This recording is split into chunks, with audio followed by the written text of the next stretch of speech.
hogar es tu castillo. Es donde deberías sentirte más seguro, pero trágicamente, es donde algunas personas han encontrado su fin porque fueron brutalmente asesinadas. En algunos casos, los espíritus de esas víctimas pueden no haber abandonado sus casas. Podrías vivir en una casa donde alguien ha sido asesinado. Comenta tus pensamientos. Antes de iniciar el video de hoy, queremos hablar de algo verdaderamente espeluznante. Eso es el robo de identidad. Nuestro patrocinador Aura está aquí para apoyar. ¿Sabías que el robo de identidad es el delito que crece más rápido en América? En 2020, 49 millones de estadounidenses fueron víctimas de este delito, y les costó 56 mil millones de dólares. Puedes pensar que esto no te sucederá porque no caerías en una estafa de phishing y no usas contraseñas malas, pero puede sucederle a cualquiera. En 2020, 37 mil millones de registros de sitios de redes sociales, supermercados nacionales, intercambios de criptomonedas, farmacias y proveedores de telecomunicaciones fueron hackeados. Así que a menos que renuncies a Internet, ¿y quién realmente consideraría hacer eso? Podrías estar en peligro de que te roben tu identidad. Pero puedes tomar el control y mantenerte seguro con la ayuda de nuestro patrocinador de hoy, Aura. La app Aura con IA y aprendizaje automático protege tu identidad en línea. Funciona introduciendo tus emails, números de cuenta y teléfonos que deseas monitorear. Después, su algoritmo rastrea la web oscura, corredores de datos y registros públicos. Si encuentran alguna actividad criminal, te alertan de inmediato. Aura también tiene una poderosa VPN que te permite permanecer anónimo en línea y cifra tu historial de navegación. Además, existe un excelente software antivirus para proteger tus dispositivos de malware y virus. Cada 14 segundos alguien es víctima de fraude de identidad. No queremos que seas el siguiente, así que por favor revisa Aura y mantente seguro en línea. Nervioso decidí buscar en la web oscura cuántas veces se habían usado mis credenciales de inicio de sesión. Fueron encontradas. Mi correo electrónico y contraseña aparecían 6 y 4 veces respectivamente. Regístrate para una prueba gratuita de Aura y comenta cuántas veces encontró tu información personal. Prueba Aura por 2 semanas y verifica si tu información personal se ha filtrado a la web oscura. No te arrepentirás. Inicia tu prueba gratuita en aura.com/paranormally listed. Número 3. La Casa Harden. Ubicada a 22 millas del centro de Orlando, Florida, se encuentra la pequeña ciudad de Claremont. La ciudad fue establecida en 1885, y al año siguiente se construyó una gran casa blanca de estilo victoriano, en la esquina de lo que ahora es la calle 5 y la calle Osceola. Casi 90 años después, en 1974, Victoria Harden heredó la casa, y luego ella, su esposo Juan Harden y su hijo de 9 meses se mudaron a la casa. La familia vivió antes en Jacksonville, Florida. Victoria era la segunda esposa de John. Su primera esposa y 4 hijos de ese matrimonio aún vivían en Jacksonville. John era el dueño y operador de una empresa de refrigeración comercial en Claremont. John fue llamado a servicio la noche del 22 de marzo de 1975.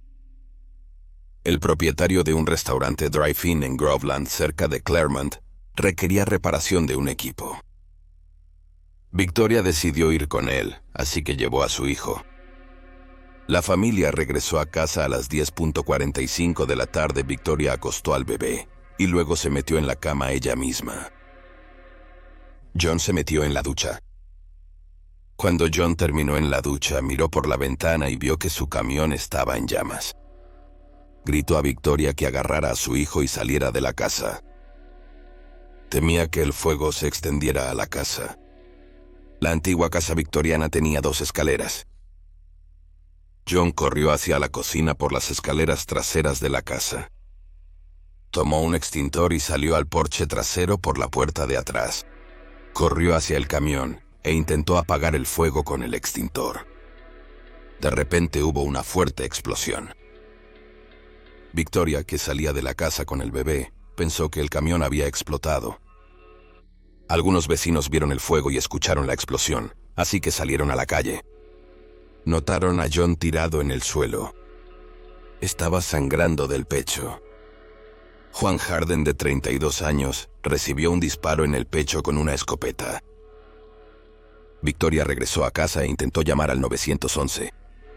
Pero el teléfono estaba muerto porque la línea telefónica había sido cortada. Un vecino pudo llamar al 911 y John fue llevado de urgencia al hospital. Trágicamente, el padre de 5 hijos de 32 años murió 5 horas después de llegar al hospital. La policía llevó a cabo una intensa investigación de asesinato. Hallaron una escopeta de calibre 20 en arbustos de la propiedad de Harden.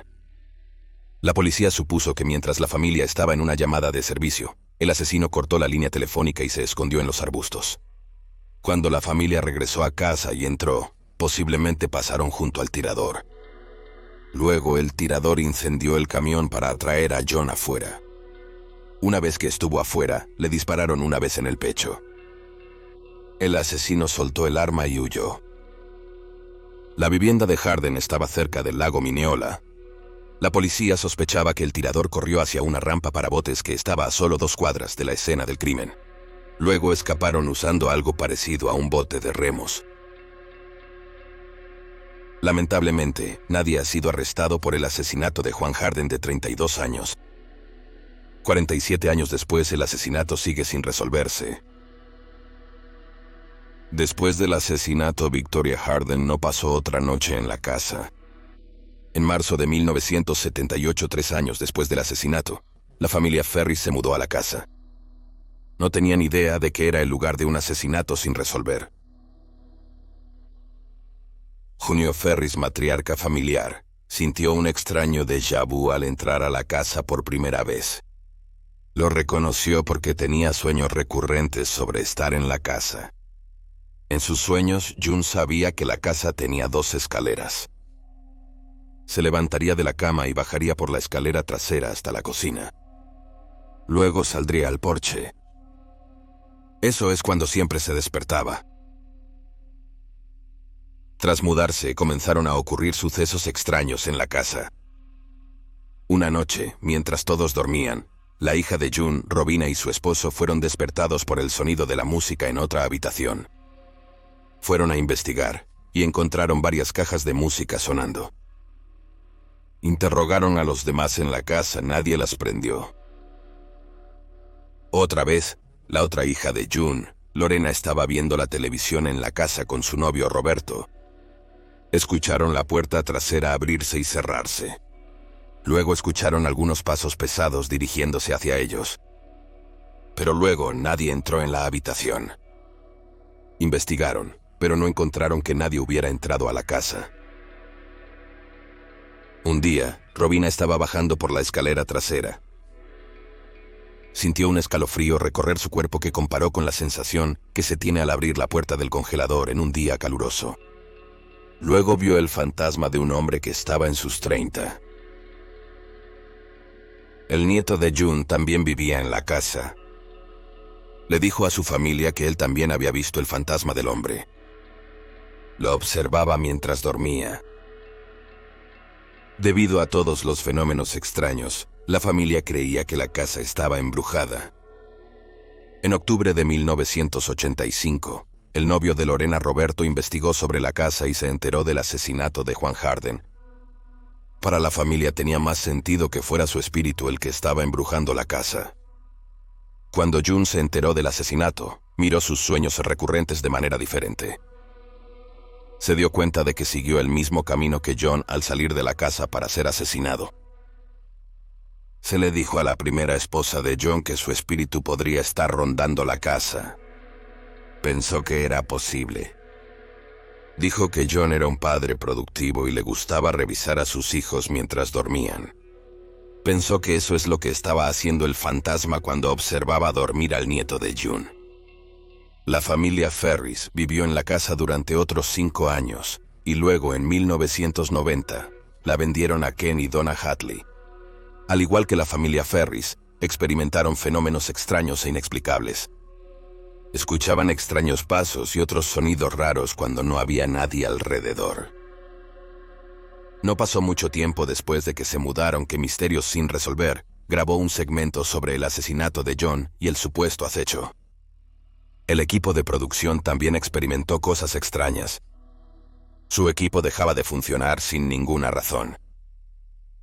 Las puertas se abrían automáticamente y las luces parpadeaban. Finalmente se rompió una ventana del ático cuando no había nadie.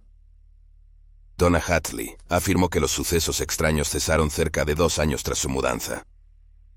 Muchas personas esperaban que esto fuera una señal de que, aunque su asesinato no se resolvió, el espíritu de Juan Harden finalmente pudo descansar.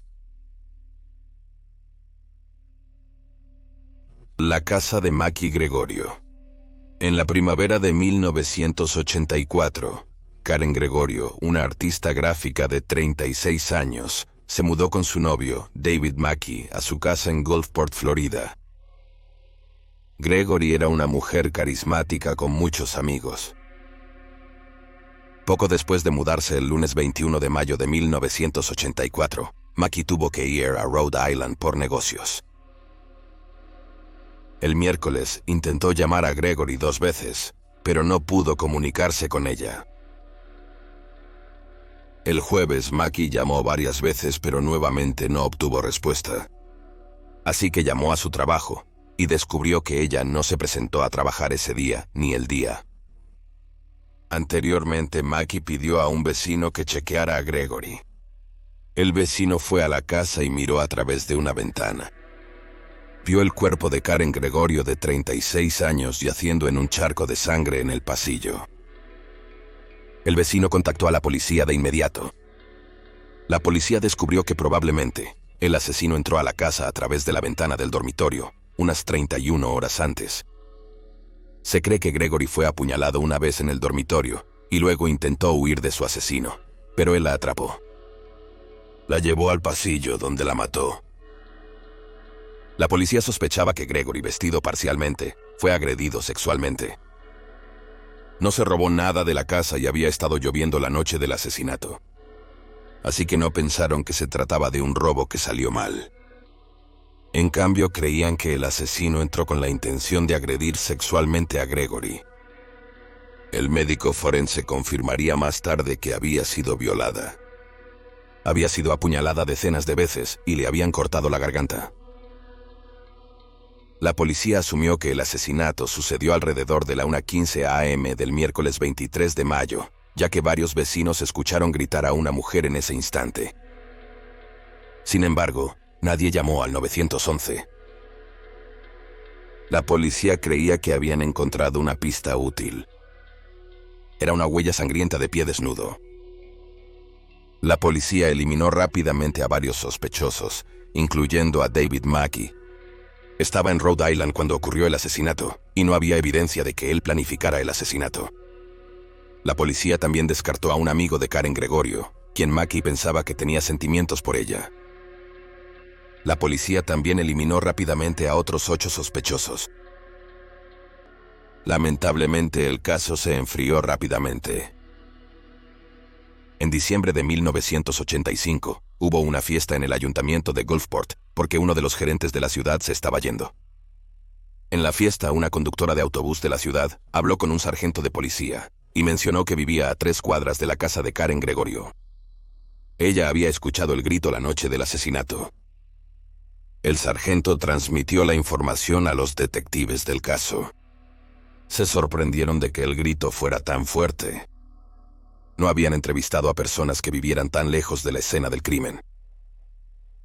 Los detectives decidieron hablar con el único vecino que estaba afuera cuando ocurrió el asesinato. Era Jorge Lewis, 23 años. Vivía en diagonal a Karen Gregorio y David McKay. Era bombero y capitán de la vigilancia del vecindario. También era amigo de varios detectives en el caso. Lewis dijo que la noche del asesinato había estado en su garaje trabajando en su motocicleta y escuchando la radio. Inicialmente le dijo a la policía que había escuchado un grito débil. Apagó la radio, salió del garaje, pero no escuchó nada más. El detective principal lo entrevistó de nuevo y después pensó que algo en la declaración de Lewis era extraño. Alguien que vivía a unas cuadras de la escena del crimen dijo que escuchó un vidrio romperse. Su súplica de que Gregory fuera un asesino rompió una ventana después de que ella huyó del dormitorio. Pero Lewis nunca mencionó oír vidrios rompiéndose. El detective le pidió a Lewis que hiciera un examen de polígrafo y él aceptó. Durante el examen de polígrafo, Lewis tenía una nueva versión de lo que sucedió esa noche. Dijo que vio a un hombre grande con cabello rojo y barba en la propiedad de Gregory alrededor de la misma hora del asesinato.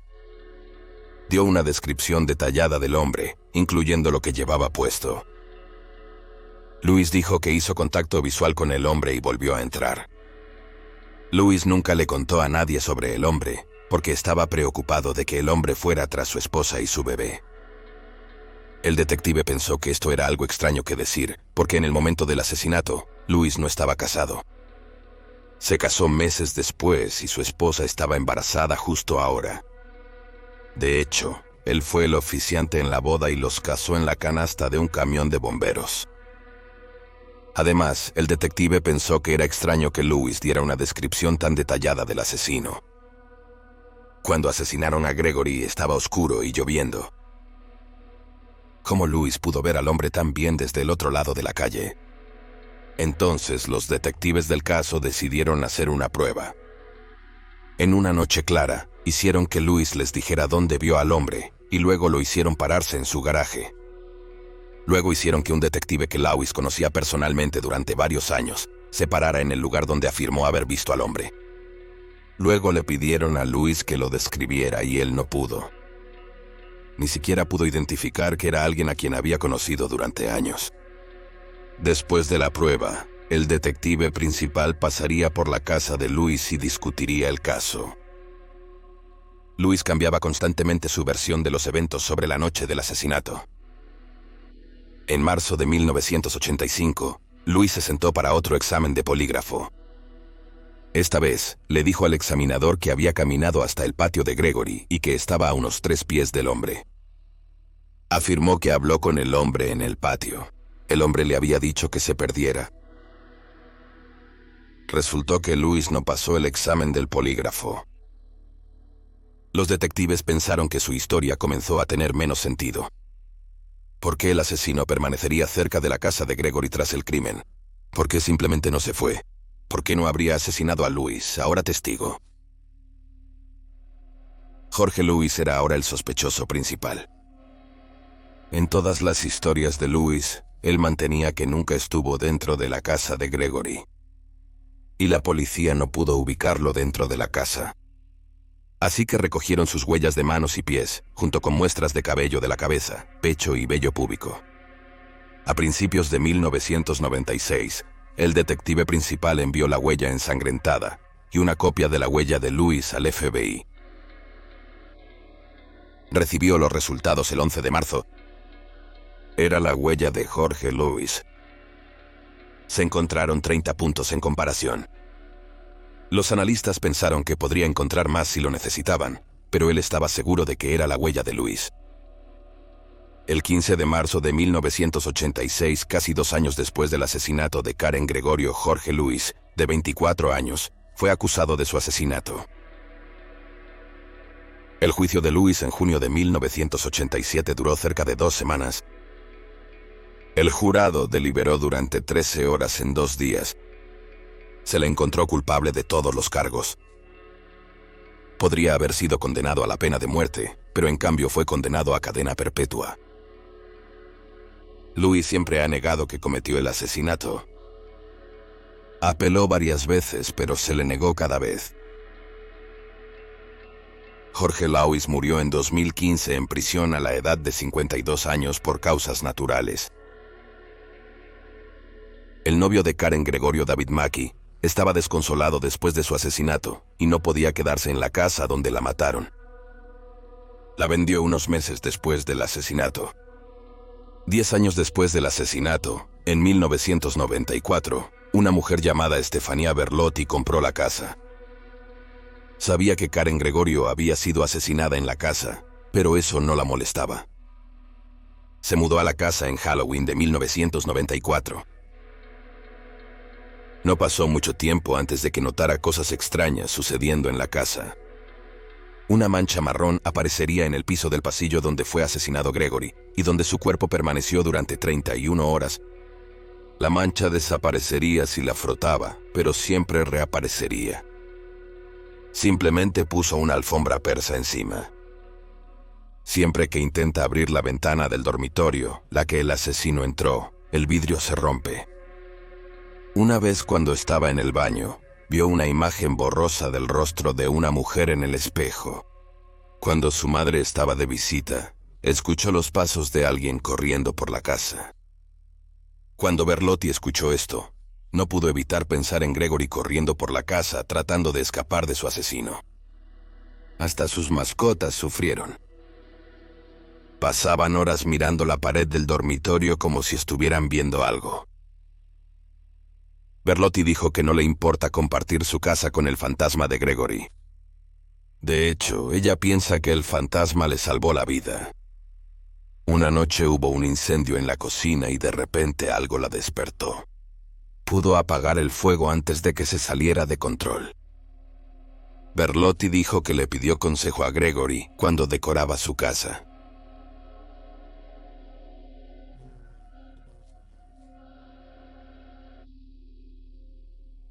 Judith Barsi nació el 6 de junio de 1978 en Los Ángeles, California.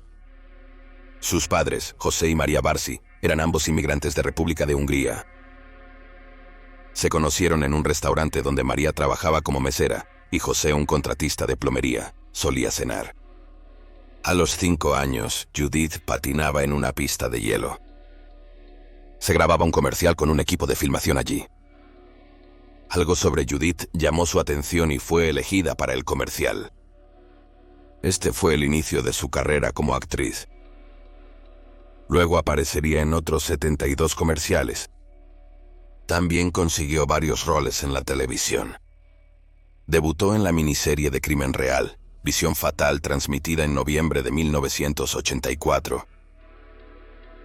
Visión Fatal se basa en el controvertido libro de crimen real del mismo nombre. Visión Fatal detalla el complejo caso de asesinato de la familia MacDonald. En febrero de 1970, Jeffrey MacDonald era un capitán del ejército y médico.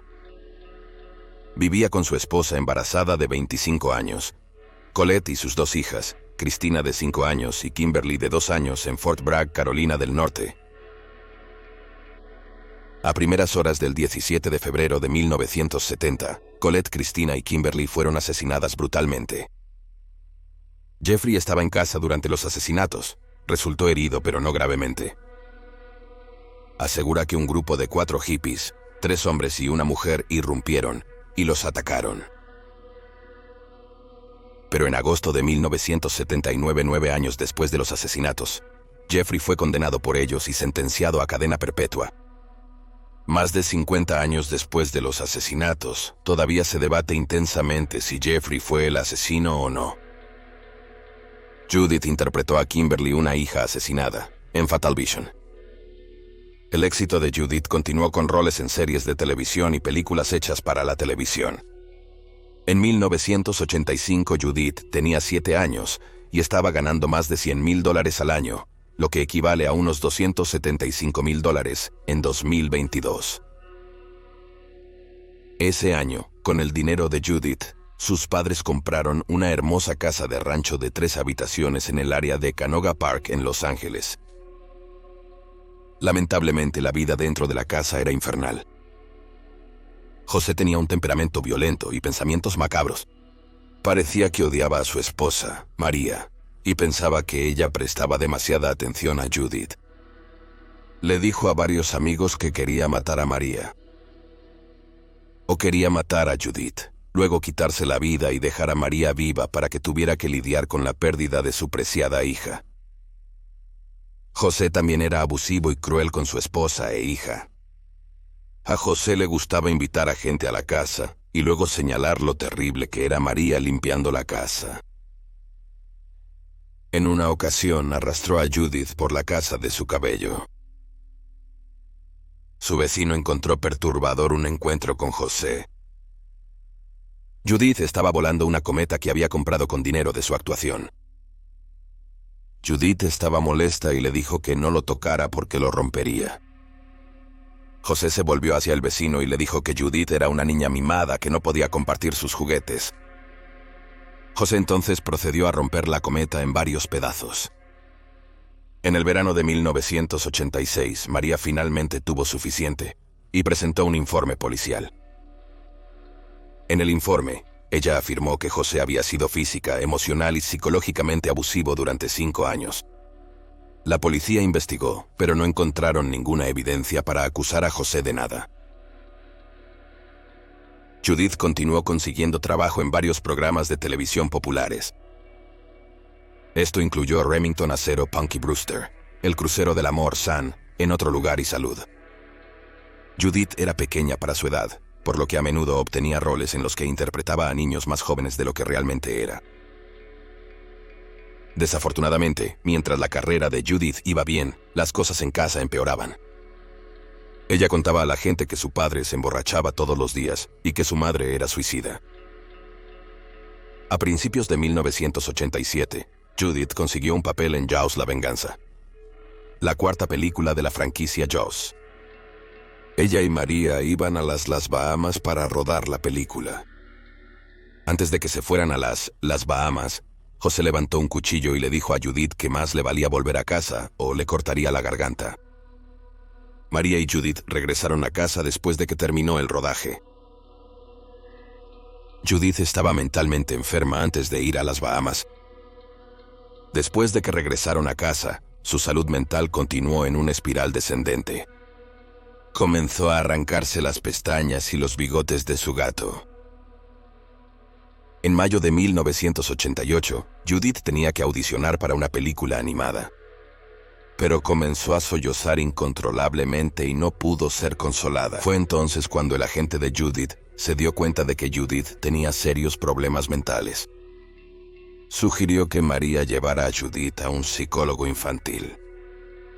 María siguió el consejo y a su vez, el psicólogo informó la situación a los servicios para niños. Probablemente los servicios para niños deberían haber intervenido, pero hablaron con María. María les aseguró que estaba dejando a José, así que no hicieron nada.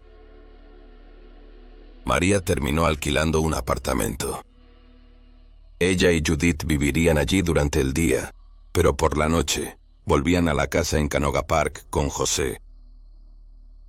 Judith obtuvo los roles más grandes de su carrera cuando fue elegida para dar voz a personajes en 2 películas de anime que iban a ser dirigidas por Don Bluth.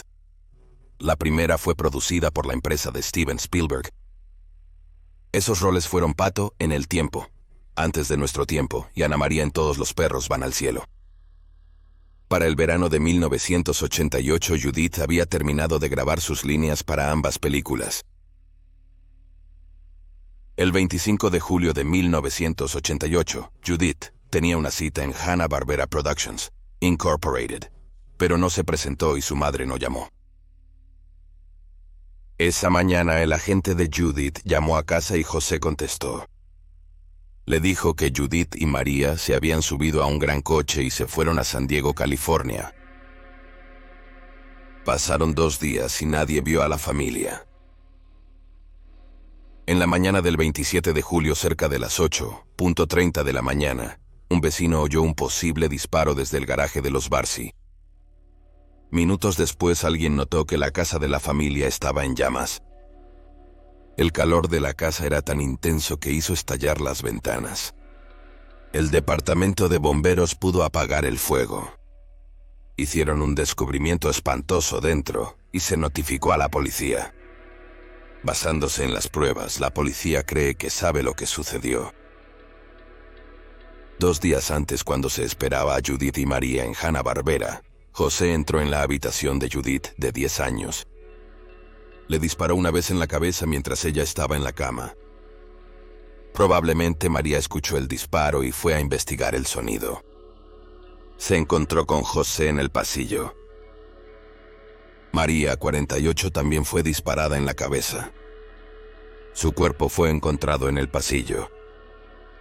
2 días después de asesinar a su esposa e hija, José, de 50 años, roció un acelerante alrededor de la casa y comenzó el incendio. Luego entró al garaje y se disparó.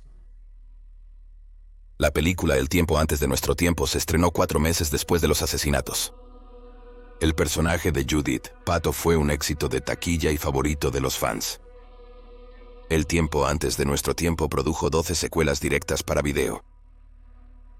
El último papel de Judith, Los perros viejos van al cielo, se lanzó un año tras su asesinato en 1989. La canción temática de la película, Love Survives de Freddie Jackson e Ir en Cara, que se reproduce durante los créditos finales, está dedicada a Judith Marcy. Aunque la carrera actoral de Judith dejó un legado, no es la única parte de ella que posiblemente permanece aquí en la Tierra. Según la familia que se mudó a su casa a principios de los años 2000, la casa estaba embrujada. La familia Bernal dijo que no estaban al tanto de la oscura historia de la casa cuando la compraron. Dijeron que han experimentado fenómenos extraños desde que se mudaron a la casa. El patriarca Francisco Bernal dijo que sintieron mala energía cuando se mudaron. Su hija Gabriela tenía 10 años cuando se mudaron, la misma edad que tenía Judith cuando fue asesinada. Gabriela dijo que poco después de mudarse, tenía un amigo imaginario llamado José. Él hacía que la puerta del garaje se abriera y cerrara. La familia también sentía puntos fríos inexplicables en toda la casa. Gabriela, durmiendo donde asesinaron a Judith, dijo tener pesadillas terribles. Otras veces no podía dormir y sentía como si alguien la estuviera observando. Para poder dormir colgó una docena de atrapasueños. A veces, mientras caminaban por el pasillo donde fue asesinada María, la familia decía que sentía como si alguien caminara detrás de ellos.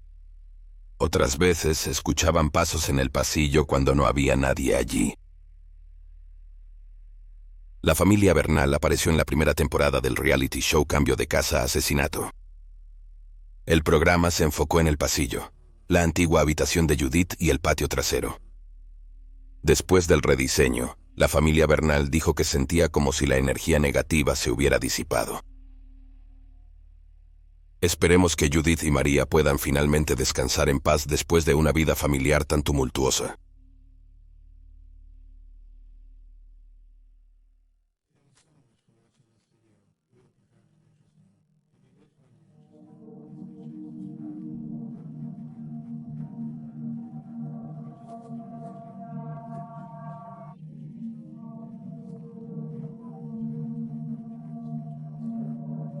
Puedes encontrarlo en youtube.com/criminallylisted. También tenemos un podcast sobre casos sin resolver, que finalmente se resolvieron, llamado Criminally Listed Prisons into the Killing. Está disponible en Stitcher, Spotify, Amazon Music y otros lugares con excelentes podcasts.